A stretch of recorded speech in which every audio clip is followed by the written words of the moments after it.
All right, are we ready for round two, second half, yes?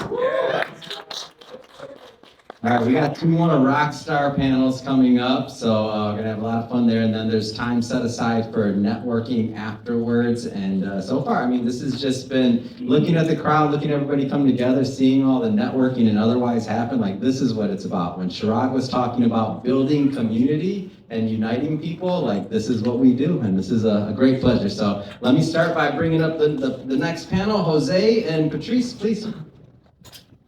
All right, so this is another fun panel. So Patrice is newer to the podcast network, and Jose's been here for a while. So one of the reasons, and both are in finance from different perspectives, different industries, but I thought it'd be interesting to bring them together for a panel. So just to get us kicked off, for those that are not aware of their shows, Patrice, maybe just start with your background and a little bit more about your show. Sure. So I'm Patrice Bonfilio, host of the Burnout Club. The whole reason behind starting the Burnout Club really stemmed from what I see at the hedge fund side. So I'm president of Sarissa Capital. We're an activist investor, specifically in healthcare, so biotech and pharma. And what we see when we go in and turn around companies is that there is just a tremendous amount of burnout from the employee standpoint, from management, even the board level. Shareholders are just tired of returns that aren't matching up with what the assets are. And then you take myself, my team, everyone else that's working behind the scenes. We're all feeling the same thing. And I figured if I'm feeling it and those around me are feeling it, then maybe I should try to do something about it. So I'm exploring the whole topic, interview by interview, and it's just been a blast so far, 3 weeks in. All right, how many episodes? If it dropped today, that's my third episode. Yeah, give it up to 3 episodes. Congratulations. So I think Corey is the youngest here with his first episode today. So there we go. And this is how the podcast agency works, like clockwork. See, notice they're here, but their episodes are still dropping. See, benefits there. Okay. Jose, talk to me. Your show, what was the concept behind it, and a little bit about your background.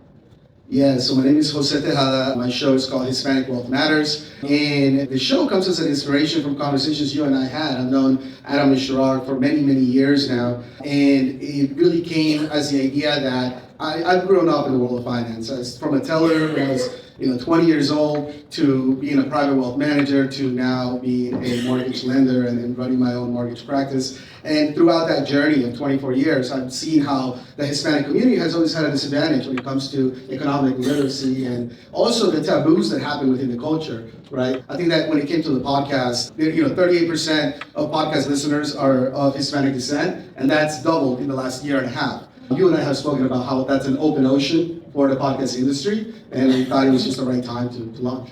Awesome. How many episodes in now? 38. Ooh, come on. I'm not 120 like Ken, but That was my real goal, bringing everybody together so that they can get FOMO. Like, how many do you have? How many do you have? All right, that's the real goal behind PodCon. Thank you. We're like, Matt's like, we'll get him to release some episodes one way or another. Where's Matt at? There he is. Take that. So when I thought about when you first pitched your idea of Burnout Club, like at first I was like, this is unique. Like it's different. I haven't really quite heard of something like that. I know you're only a couple episodes in as of this point, but have you learned anything yet? Like whether it's from the people that you've interviewed or otherwise, like can you share some of that?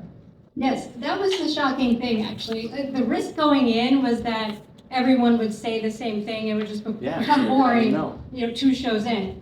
But what I'm realizing is that since everyone's struggling with this issue, everyone has already tried to make tweaks to what they're doing at home, to what's happening in the workplace, to how they re-energize and reinvigorate themselves. So one episode that should be dropping now, one executive that started out in advertising and marketing, she ended up creating a whole project called 1490 that takes people out of the office, out of the city, and you start doing off-road driving and chopping wood, just really learning basic kind of like life skills to truly just get your head out of everything that's bothering you and then start to network on a deeper level with people. So really trying to push the boundaries of what you think is relaxing or what you think is going to lift your spirits. So I'm doing that a little bit more. And as I've seen the first couple of your episodes drop, what's been interesting to me is now that the idea's kind of evolved in my head. I know we were going to try it, see what happens, right?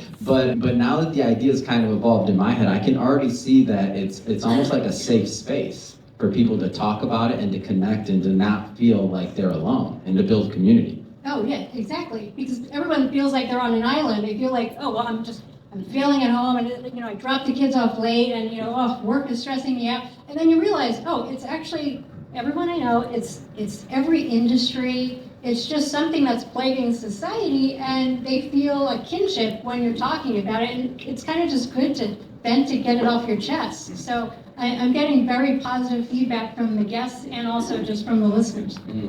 Amazing. And Jose, so I know you for being a big community builder from way back, whether it's NAREP or many of the other organizations you're part of and you attend like Latitude and many other things.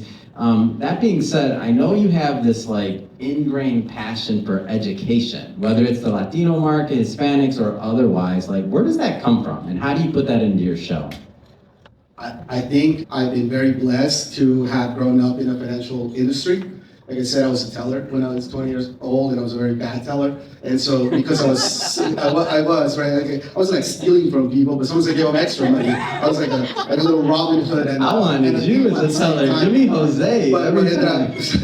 So what ended up happening is that I had a branch manager at that time, and he says, you're not a good teller, and I either have to fire you or you got to go on the platform and try to sell some loans. Yeah. And so I started doing lending right off the bat. And that journey in 24 years, as my career progressed, I got to see thousands of entrepreneurs, thousands of families at all levels, whether in the developing economic area or mass affluent, multimillionaire families. And I think that I'm privileged to have had that journey. So, because I came to the States when I was 10 years old, and we had a very humble start and difficult start, I just find it as a responsibility to me. And part of that is why I serve in so many different things as well. Yeah. And I know, so speaking of, you mentioned the Latino market and also like the growth and whether it's podcasts or otherwise, like, can you just share a little bit more about that? I know you just we came back from a big, large conference in San Diego, like just some of the takeaways of things you got from that. Because I know you got to be on fire with your show after coming back from that. Yeah, we have a lot of great guests lined up thanks to Latitude, and thank you for joining us. And that was you might have been your first time there. It was. The Hispanic market is the market. We skewed so young as a cohort, and the economic power that we carry. If we were an economy, we would be bigger than England, as in the United States, just the Latinos in the United States. We would be bigger than many other country economies. And so what happens is that we're skewed so young that over the next 3 to 4 or 5 years, you're going to see a massive influx of dollars coming in from the Hispanic market. And frankly, if you're a company, if you're not investing in it, you're really going to just be you're going to be Blockbuster, right? You're not Netflix. You're out of the game. Patrice, all right, so now jumping around a little bit here. You're on the other side of the mic now. How does that feel? Being a couple episodes in. How are you feeling? It feels more natural than I thought. Yes. I was very scared before I went into the episodes with the guests. I did my monologue episode, and I was fretting and rewriting like everybody talks about. But I got through that, and I thought, oh, what if the conversation just dies, or what if I need to really turn it away from what someone's bringing up? But then I realized that I'm so curious in the actual subject that it's very easy for that time frame to just pass right by and feel engaged. So I'm loving it. What's one of your favorite parts? Because you're a couple episodes in. What's one of your favorite parts so far? I really enjoy asking people the last time that they laughed, like a deep belly laugh. Ooh. Because they're always like, oh, okay, let me take a second, and then everyone's idea is different, and I take that and then I go and try to recreate it for myself. So when was the last time that you belly laughed? That's a great question. I love it. You're getting it next, so. Yeah, I think it was when my two kids, I have a 10-year-old and a 6-year-old, they understand the concept of like mommy's doing a podcast and like now I got these mics and stuff. Yeah. So they tried to pretend to be me and like put on a little show. It was not accurate whatsoever, but it was really cute and it just made Next generation of podcasters, see, get them young. That's what we're doing. Yeah, they want to be on the show already. I'm like, I don't know if you know what burnout is. questions. Last time you belly laughed, have to. That's a great question. I love it. That's really good. And Start asking it. I'm gonna go with the kids too. I have a 6-year-old and a 3-year-old, and we were making slime in the backyard, and my 3-year-old spilled something, and I say, Emma, this is your fault. You should be watching her. You're older than her. And Emma says, well, you're older than me, so whose fault is it? So I couldn't help but laugh to that. Dang, another future host. I'm in.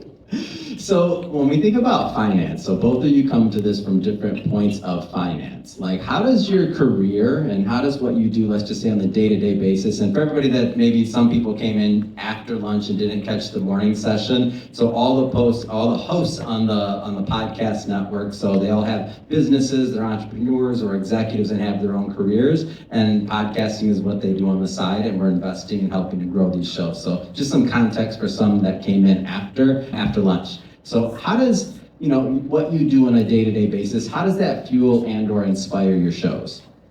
So what I do normally in my job is try to solve very complicated problems. So in the industry that I'm in, maybe it could be, a company needs to figure out funding before they are going to lose out on being able to run a trial to serve a community that has a health need. Or maybe they need to commercialize globally, but they can't quite figure out how to circumvent some issues to get into the governments that need to actually sell this drug. So I'm just taking that set of problem-solving skills and using it on burnout to try to reverse engineer ways to alleviate it and just kind of like stick on it. Same question, Jose. Yeah, I'm involved in so many things in the city and so many boards, and I'm also, I'm a lender by trade, so I get the chance to meet a lot of entrepreneurs and very interesting people, and to me, it's just a part of my everyday life. I continuously and constantly invite people just to come on the show, and it doesn't, I don't really vet out who comes on the show per se. I think that if I find an interesting story, I'll say, hey, I have this podcast, would you want to come tell your story? And you kind of said this to me right at the beginning, well, you'll be surprised at how many people say yes. Yeah. The majority of the time people go, I would love to do that. Yeah. And that's allowed me to connect to a lot of great people. Yeah. And to network on different levels, would you argue? Like people that you wouldn't have met otherwise? Yeah, absolutely. Just yesterday, for example, I recommend this for anybody to read. There's this young lady who wrote this book called Culture and Cash. And it's about the Latina and Black experience with money and how culturally it's so much different. And I DM'd her, congratulating her on her book, and asked her, would you come on the podcast with me? And she's like, I would love to be on the podcast with you, in November. And that allows you to, you build a bridge, so you're connecting to somebody else right through a DM on Instagram. So yeah, it's a fantastic platform. Patrice, how do you approach that? Like what guests do you want to have on the show? How have you been approaching that? So what I'm doing now in the early stage is trying to figure out, okay, what's one avenue I want to explore myself to alleviate burnout, and then see who's in that space. And what I'm realizing too is that even within my network, people are just really open to the idea of getting on a podcast and talking about something and being vulnerable. They're really kind of jumping at it. So it's been interesting trying to just pick the timing of who goes first when I'm trying to establish the show and what it means. Yeah, that's awesome. And for everybody that's here that's not a podcast host, by the way, if you haven't been pitching yourself to the host to be on their shows, I highly suggest doing it because I know there's going to be a lot of hosts that are going to walk away with some guests going forward. So if you're interested in being in shows, we don't book them. We don't say who has to be on them, but if you haven't already been talked to them, definitely pitch yourself or your business or your idea so that maybe you get on some of these shows as well. So awesome. So what's the vision going forward for the show? I know it's early on, I know you're just getting started, but let's dream for a moment. We're all many entrepreneurs, executives, you're out here today spending time. Let's dream for a moment. What's the vision long term for the show, the big dream? Yeah, long term, I think it would be great to explore burnout from all sorts of angles and really try to draw the similarities between different types of people, different ages, parents and children as well, and really try to round out a kind of like playbook for what people can try. Because I think what happens with burnout is that people think, okay, I just need to fix a few things, but I think just generally, we need to fix things about how our society is running, how workplaces are running. So it's really macro themes and try to inject that back into the community and see if we can together try to navigate it a bit differently. And are you bringing on only individuals in the hedge fund industry or outside of that, or just to give me that flavor? I actually started outside my industry. Okay. I'm very familiar with what it feels like for someone in the hedge fund industry to feel burnt out. So I went with cybersecurity, I went with advertising. Yeah. I have one episode that hasn't aired where I talked to a founder of a healthcare company. So really just trying to, go across the board. Jose, your big vision, your big long-term vision, let's dream. What's the big one? Yeah, like I was saying, the podcast space is so open, such open ocean in the Hispanic market. I think that, in fact, I was trying to get poached from Mission Matters, but of course I will never leave you, Adam, just because of the noise we're already making. The poachers in the crowd, you heard that, right? No, I think the big vision is to be a leader in that space. I think that as podcasting continues to grow, it continues to grow within the community and it continues to grow within the country, it will be great to be a leading show in that space. Yeah. And the real estate market in general, because you're through NAREP, maybe talk a little bit about what you're doing there and kind of how that relates, because I know we're going to be doing a big collaboration coming up too for your Exito event and some other things. So talk about that a little bit. Yeah, so NAREP is the National Association of Hispanic Real Estate Professionals. I'm currently the president of the Los Angeles chapter. And what NAREP is doing as an organization, it's the largest trade association for Latinos in the country. And what we're trying to do, and we are doing, is we're creating an ecosystem of joining all the Latino pieces in the country. So outside of real estate, for example, we have our Avance division, which is our sports entertainment division for Latino athletes. We also have the National Hispanic Construction Alliance, which is an alliance where we have training for members to go from laying down a brick to becoming a general contractor. And more important than that, we're going to be creating a group insurance plan so that people that don't have insurance, and often these members don't, are able to get insurance at an affordable cost. So we're involved in a lot of those initiatives that I really believe are going to shape the country going forward. Amazing. So I'm going to ask one more question here, and then I'm going to open up for some questions from the audience as well for the panel. So, favorite episode? Talk to me. What's favorite episode so far? Give me some moments there. I'm going to go with my first one with a guest, and I loved it because it was so relatable. So even though the guest, Greg, he was a cybersecurity lawyer, he was talking about being on the phone with basically a cyber criminal, but holding his son who was just born because his wife was traveling, and just the stress of trying to do your job and parent at the same time. That was completely relatable. So I love that. And it was also a man saying it, and it flipped the script on parenting. So I like that. My favorite episode is one that I get, I think, some of the most feedback on, and I titled it, it was a solo episode, and I titled it, I've been reading contracts since I was 13 and other third parent duties. And it was a story about me, really. When we came to the United States, my parents had to work 2-3 jobs. And so I became kind of that third parent. And, it's just a very common experience that immigrants have when you are 13 years old and your parents hand you a lease and say, you speak English, tell me what it is. And I'm like, I got here 3 years ago. You know what I mean? Like, I don't know. But the immense amount of pressure that is placed on children of immigrants to represent the family and make decisions for the family resonated, I think, a lot with the people that listen to the show. So that's one of the episodes where I get the most feedback on, and saying, I relate to that, I went through that. Thank you for voicing it out. All right, let's